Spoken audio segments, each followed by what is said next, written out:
विष्णु को इस सृष्टि का पालनहार माना जाता है। जब जब दुनिया में बुराई बढ़ी तब तब भगवान विष्णु ने धरती पर अवतार लेकर अपने भक्तों की रक्षा की और दुनिया में अच्छाई और बुराई का योग्य संतुलन बनाए रखा। जब भगवान विष्णु के भक्तों की बात होती है तब सबसे पहले भक्त प्रहलाद का नाम आता है।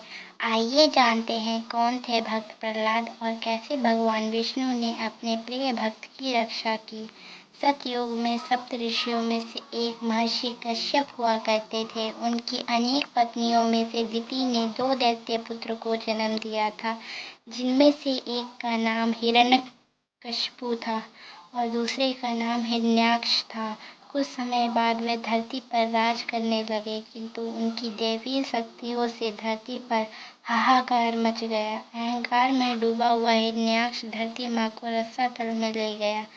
धरती माँ को बचाने के लिए भगवान विष्णु ने 12 अवतार लेकर हिरण्याक्ष का वध कर दिया। जब हिरण्यकशिपु को इस बात का पता चला तब वह क्रोधित हो गया। उसने भगवान विष्णु को ही समाप्त करने का निश्चय किया। अमृतत्व का वरदान पाने के लिए उसने ब्रह्मदेव की घोर तपस्या प्रारंभ की। इसी दौरान इंद्रदेव ने उसके साम्राज्य को समाप्त कर दिया और उसकी पत्नी कयाधु को कारागृह में डाल दिया। अपनी गर्भावस्था में इस संकट से बचने के लिए वह कारागृह से भागकर नारद मुनि के आश्रम में पहुंची। नारद मुनि के आश्रम में भगवान विष्णु की ही पूजा अर्चना की जाती थी। इस वातावरण में रहकर कयाधु भी भगवान विष्णु को पूजने लगी और उसके घर पर भी वही संस्कार होने लगे। इसी आश्रम में उसने एक नन्हे बालक को जन्म दिया, जिसका नाम प्रहलाद रखा गया। अपनी बाल्यावस्था में ही प्रहलाद को नारद मुनि से शिक्षा प्राप्त हुई, जिसके कारण आश्रम में रहते हुए प्रहलाद भगवान विष्णु का भक्त हो गया। दूसरी ओर हिरण्यकशिपु की कठोर तपस्या से प्रसन्न होकर ब्रह्मदेव प्रकट हुए। उन्होंने हिरण्यकशिपु से मनचाहा वरदान मांगने को कहा। इस पर जब हिरण्यकशिपु ने अमर होने का वरदान मांगा तब ब्रह्मदेव बोले कि सृष्टि के नियम से परे इस वरदान की पूर्ति नहीं हो सकती, तुम कोई अन्य वरदान मांगो। तब हिरण्यकशिपु ने बहुत ही चालाकी से एक ऐसा वरदान प्राप्त किया जिसके चलते न कोई मानव न पशु, यहाँ तक कि स्वयं भगवान भी हिरण्यकशिपु को मार नहीं सकते थे। जब वह अपने राज्य की ओर बढ़ा तो वहाँ हुई तबाही को देखकर वह और क्रोधित हो गया। भगवान विष्णु के प्रति उसकी इच्छा और भी बढ़ने लगी। वह अपनी पत्नी को ढूंढकर पुत्र प्रहलाद के साथ राज दरबार में लौटा। उसने अपना साम्राज्य पुनः स्थापित किया। धीरे धीरे अहंकार इतना बढ़ गया कि वह त्रिलोक पर राज करने लगा। इसी दौरान उसका पुत्र प्रहलाद सदा भगवान विष्णु की भक्ति में लीन रहता था। एक दिन हिरण्यकशिपु ने प्रहलाद से पूछा कि इतने वर्षों में अपनी माँ और गुरु से तुमने क्या शिक्षा प्राप्त की। इस प्रश्न का उत्तर देते हुए भक्त प्रहलाद ने कहा, पिताजी, मैं सबसे पहले भगवान विष्णु को नमन करता हूँ, जो तीनों लोकों के देवता है और सदा हमारी रक्षा करते हैं। यह बात सुनते ही हिरण्यकशिपु क्रोधित हो गया।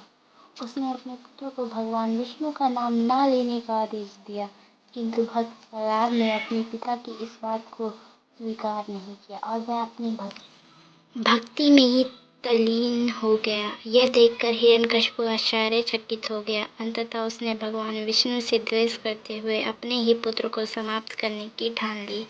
उसने अपने पुत्र को मारने की कई कोशिशें की, परंतु भक्त प्रहलाद विष्णु का स्मरण करते हुए हर बार बच जाते थे। अंत में हिरण्यकशिपु ने अपनी बहन होलिका, जिसे अग्नि में न जलने का वरदान प्राप्त था, उसकी मदद मांगी। तब होलिका भक्त प्रहलाद को अपनी गोद में लेकर अग्निकुंड में बैठ गई। देखते ही देखते पापी विचारों से अहंकार में बैठी हुई होलिका अग्नि में जलकर राख हो गई, किंतु भक्त प्रहलाद को अग्नि का स्पर्श तक नहीं हुआ। वह अपने दोनों हाथ जोड़कर भगवान का नाम लेते हुए अग्नि से बाहर आ गए। इस चमत्कार को देखकर सभी हैरान हो गए। हिरण्यकशिपु का भगवान विष्णु के प्रति क्रोध और बढ़ता गया। उसने भक्त प्रहलाद से पूछा, तुम्हारे भगवान विष्णु आखिर है कहाँ। इस पर भक्त प्रहलाद ने उत्तर दिया, वे कण कण में समाये हैं।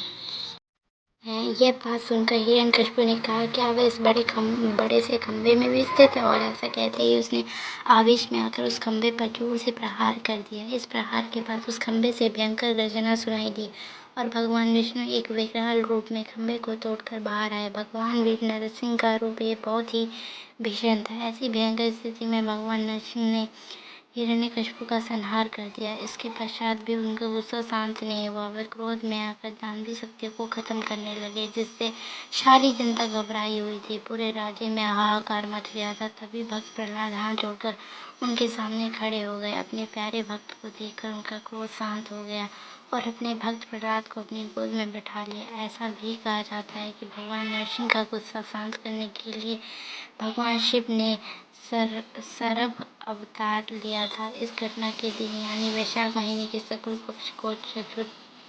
पक्ष की चतुर्थी को भारत वर्ष में अच्छाई की जीत का प्रतीक माना जाता है।